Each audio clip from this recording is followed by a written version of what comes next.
కోనాల బాబురావు గారితో పాటు గూడే రాంబాబు గారు, వారు రైల్వే డిపార్ట్మెంట్ లో లోకో పైలట్ గా పనిచేసి రిటైర్ అయ్యారు. వారి సతీమణి గారు గూడే నాగమణి గారు, వారు నాయకురాలుగా ఉన్నారు.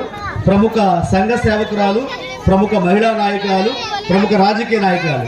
పిల్లలు మీరందరూ ఇటు ఉండండి అమ్మా. పిల్లలు జాగ్రత్తగా వినండి. పిల్లలకి ఒక క్వశ్చన్ ఉంది. ఇక్కడ ఈ రోజున ఇక్కడ మనము 1 గంట 2 గంటల సమయాన్ని గడుపుతున్నాం. కానీ మన దేశానికి స్వతంత్రం రావడం కోసం పోరాటం ప్రారంభించిన దగ్గర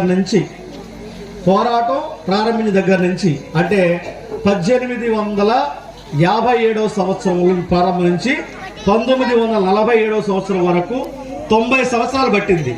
అంటే ఆ పోరాటాన్ని ఎవరైతే ప్రారంభించారో స్వతంత్రం వచ్చే నాటికి వారు జీవించి లేరు. ఒకరో ఇద్దరో ఉన్నారు తప్ప మిగతా వారు ఎవరు లేరు.